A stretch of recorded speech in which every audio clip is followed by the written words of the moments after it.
What's up, guys? Welcome to our last episode of Guns and Buns for Season 2. As always, we have a special episode. We're going to be taking a look at proper form when you're working out your legs in the gym. After that, we have a great segment to get you ready for the Cardinals basketball season. We're going to take a look at how exactly our athletes get to those rims for the exciting dunks during game time. And of course, since it's our last and final episode of the season, we're doing something a little different for our nutrition segment. I'll be making a smoothie right here in the studio just to show you guys how to do it at home. And of course, we have a few other things in store for you guys, so stay tuned to Guns and Buns right here on PSTV. Gotta get fit. Gotta get fit.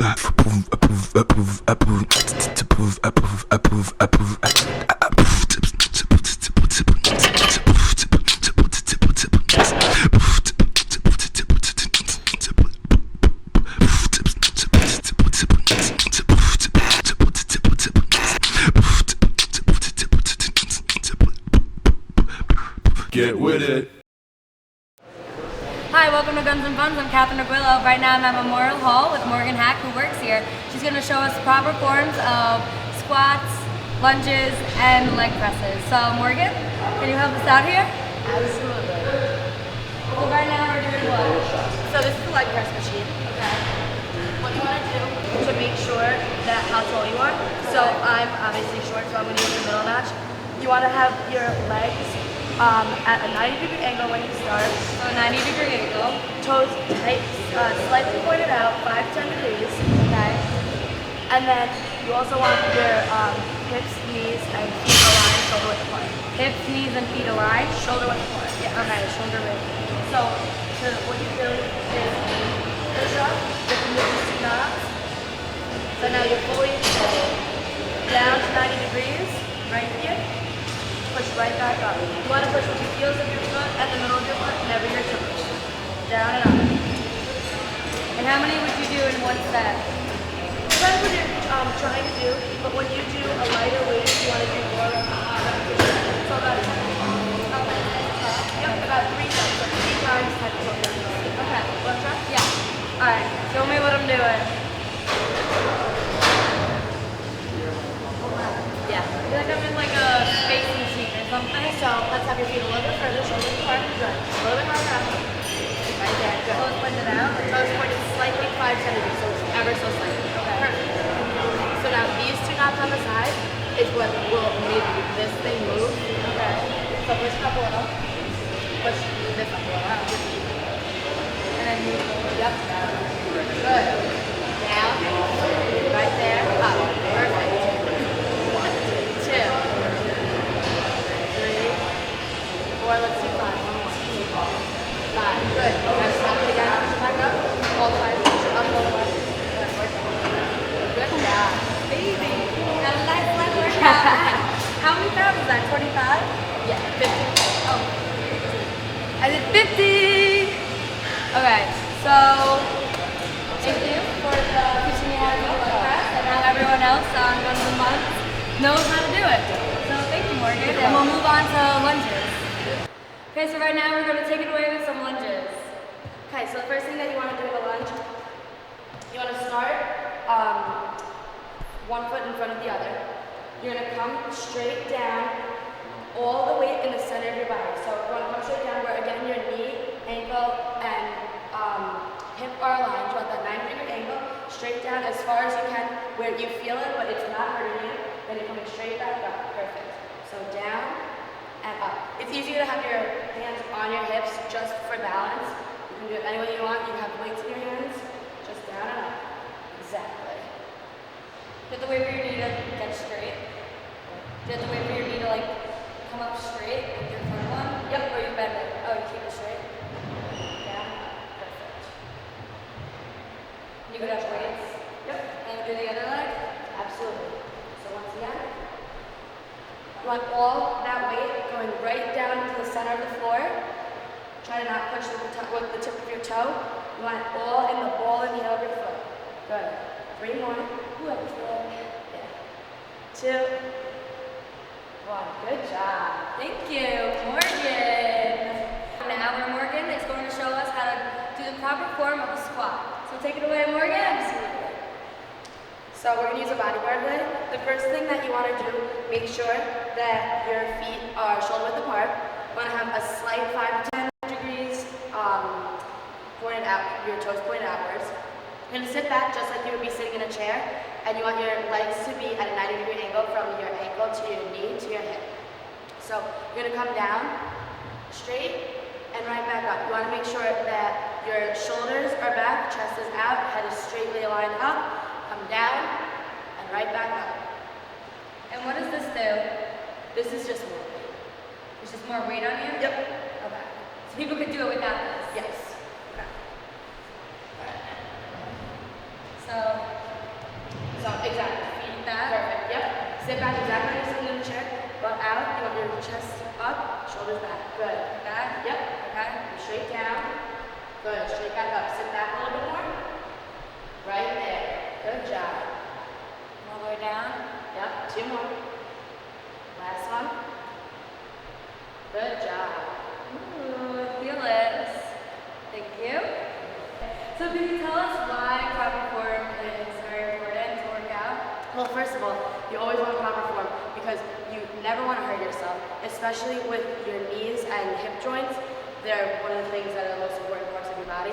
So proper form always helps when you're doing anything, and it'll really help you out later in life because you don't want to hurt yourself. Like knee problems. Yeah, you want to go bend down yourself and hurt yourself when you're 45 years old. Yeah. And what could happen if you don't like do proper form like the next day, like short term?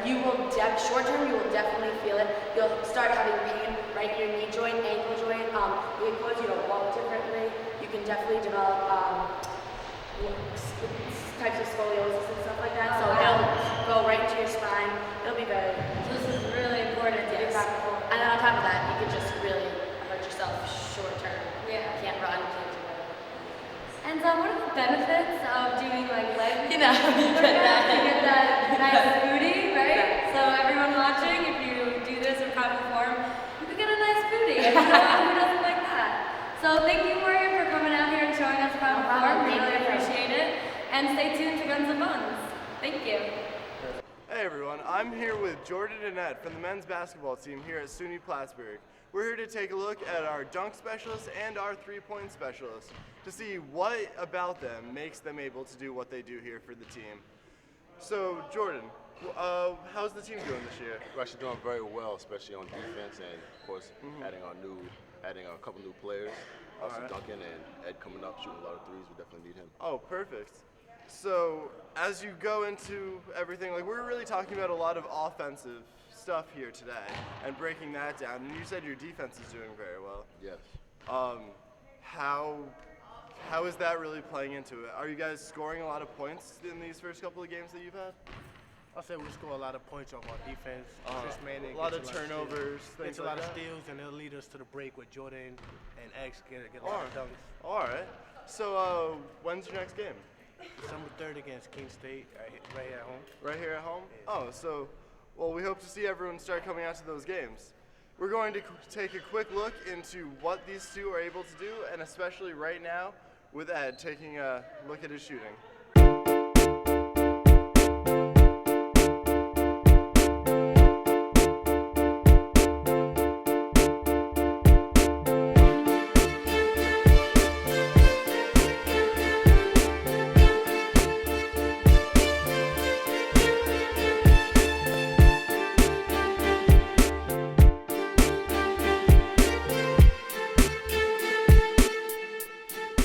Hi, I'm here with Ed Correa, part of the men's Plattsburgh basketball team.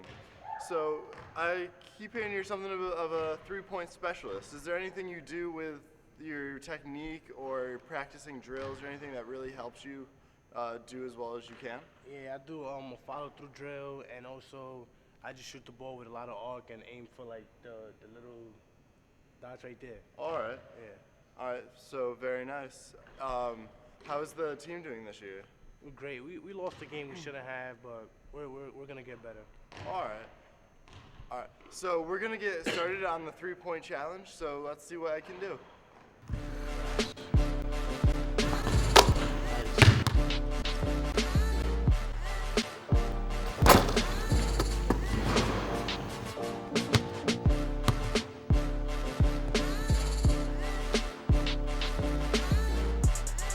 Ed takes a total of 7 shots, making 5 of the 7.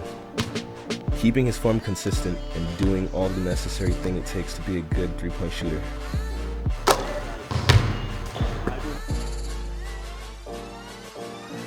Ed's form is a very linear square to the basketball shooting form, which helps him shoot as accurate as possible.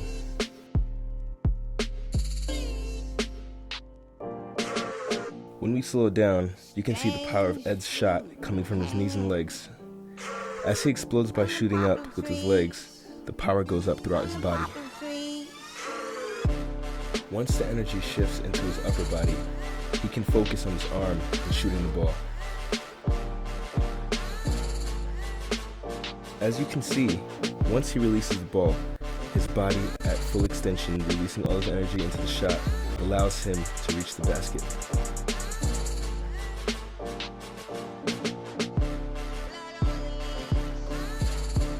The angle of the shot is critical to make consistent 3-pointers.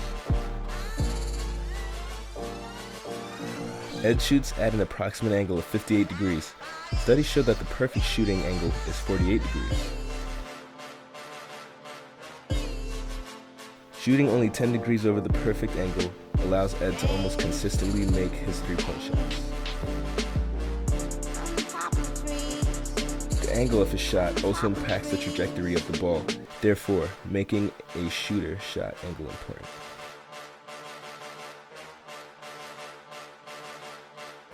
When shooting a ball, your follow-through is crucial to accurate shooting. As Ed releases the ball, he puts a slight natural backspin by using his arm as a lever and using his wrist to follow through. Backspin on the ball slows down the velocity, which allows the ball to hit the rim or backboard if needed and still have a chance of making a basket.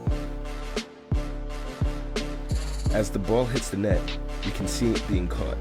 As we watch it fall, we can see how it hits the ground with backspin. Alright, so Ed, now that we've seen your shot in motion, how about you break it down for us? Show us all the ins and outs of how your technique works. Basically, I just want to square off to the basket and balance myself and make sure I shoot the ball high enough so it won't hit the front of the rim. And like you mentioned before, you have to make sure you Follow release through. correctly. Follow through, yeah. And your release drill, do you mind showing us a bit of what you do there? Yeah, Yeah, go for it. basically, I just make 10 from each spot flat-footed. Then move back. Each time making sure that your release is probably about the same. Yeah. All right, very Once nice. you see the ball go in the hoop, you gain more confidence and you just shoot it from anywhere. All right, Yeah. and I'm sure that helps you out in the game. Yeah. I do that before every single game. All right, very nice.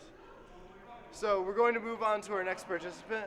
Here we have Jordan, also from the men's basketball team, to break down some dunks. Let's take a look.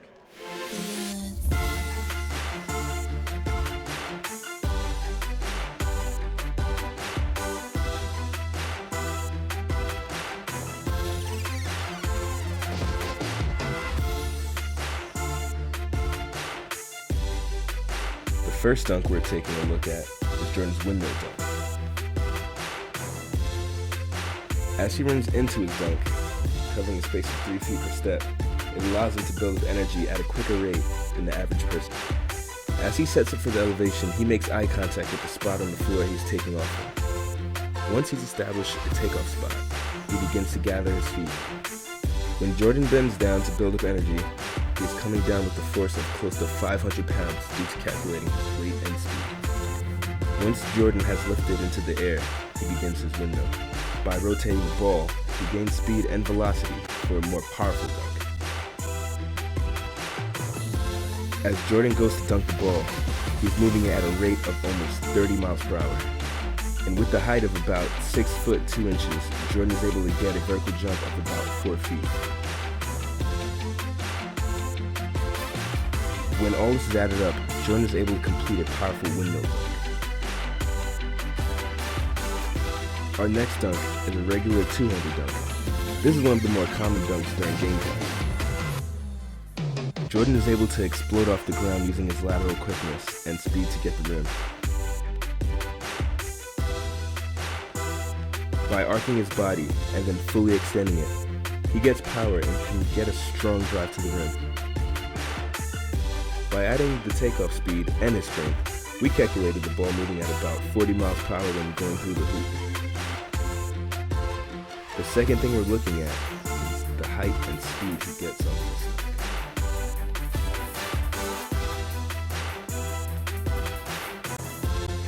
Jordan gets from the floor to the rim in just over 3/4 of a second.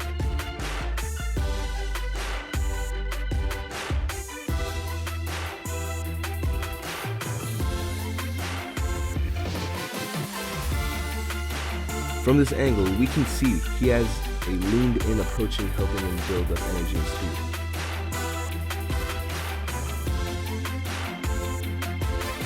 As he lifts off the ground and touches the rim, he has a hang time of just over half of a second.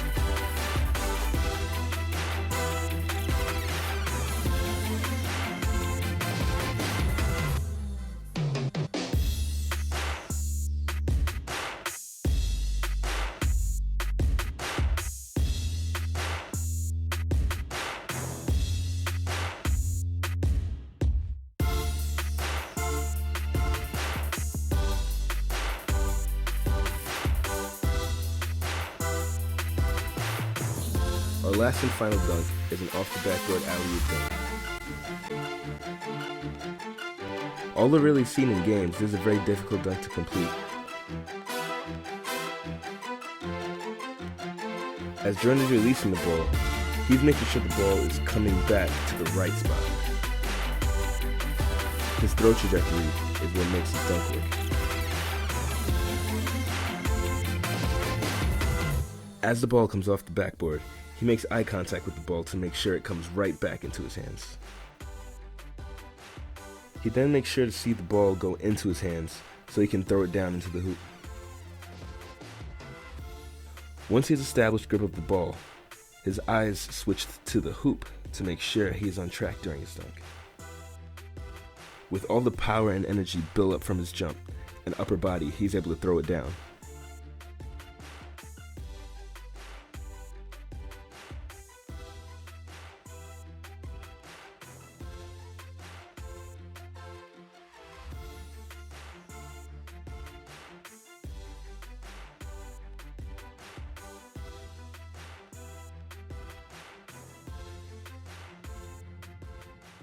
So Jordan, now that we've taken a look at your dunking ability, why don't you break it down for us? So is there a specific spot that you like to take off from when going up for a dunk?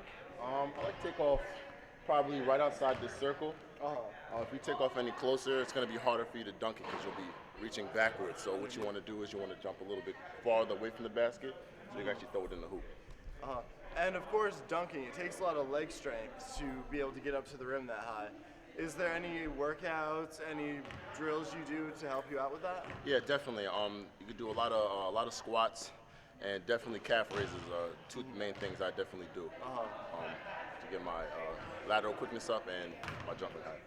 All right. Is there any drills or anything that your coach helps you do in practice? Sometimes we do alley-oop drills. We have a couple plays that we run, and that's mainly how we practice. So you actually have plays specifically designed to get a dunk at the end of it? Yes. All right, very nice.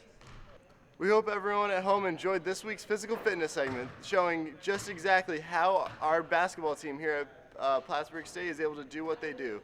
We also hope that everyone comes out to support them December 3rd against K-State right here. Right now we're going to get back to the studio and have a nutrition segment from Cassie.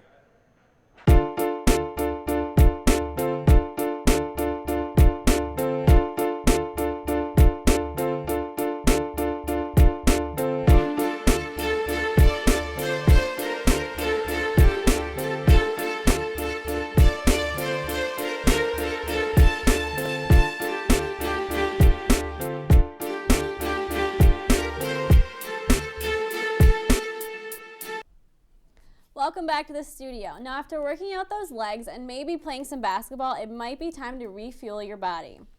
A great and simple way to do that is with a delicious smoothie. Today, I'll be making you guys a delicious Banana-Rama smoothie. We'll start off by cutting a banana into 4 pieces, like so, and putting them in the little blender.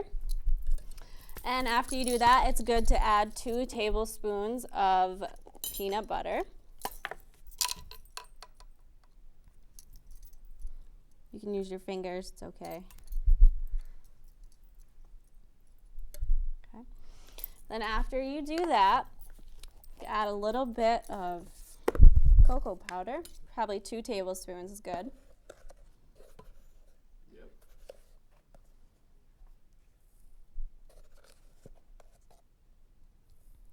And finally, you finish off with 1/3 of a cup of water.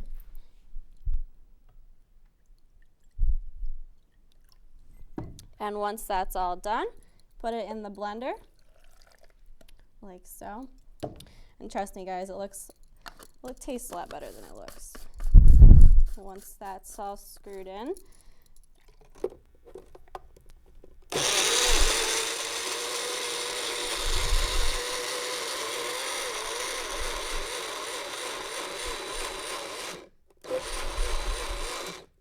now that should be blended pretty good.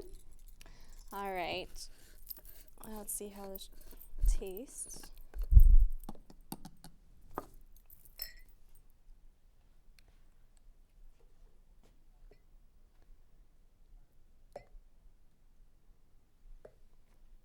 Might have to have my co-host try some of this with me. That looks delicious, Cassie. It does. I'm trying some. All right, I haven't. All right, let's try. Thank you. Yeah, thanks for making it. All right, 1, 2, 3, cheers. Cheers. To Guns and Buns. Guns and buns. Wow, it's actually not that bad. A lot better than it looks. Yeah. It is a lot better than it looks. You can really taste the banana in it, which is good though. Yeah. It makes me feel healthy that I'm not just having Yep. peanut Yeah. butter. And there's water in it And too, so chocolate. it does rehydrate you. Yeah, and you That's don't even true. taste the chocolate. It's just good. All right, well, the benefit of drinking a smoothie is that all the nutrients are broken down and will make it simple for your body to digest, as well as aid in the intake process of these nutrients. Now, I hope you enjoyed this week's nutrition segment. We have to take a quick commercial break, so stay tuned. Welcome back. We hope you enjoyed this season of Guns and Buns. We covered everything from CrossFit workouts to follow along Zumba, and of course, who could forget our glow-in-the-dark live night episode. That's right, and not to be forgotten was our athlete challenge, and of course, our visit to the Rock Gym. And after all those workouts, eating properly is always a must, so be sure to try out some of the meals you saw right here. That's all we have for this season of Guns and Buns, but we're happy to announce that we will be back next season. So until next time, Keep those guns strong, Plattsburgh, and buns. Gotta get fit. Gotta get fit.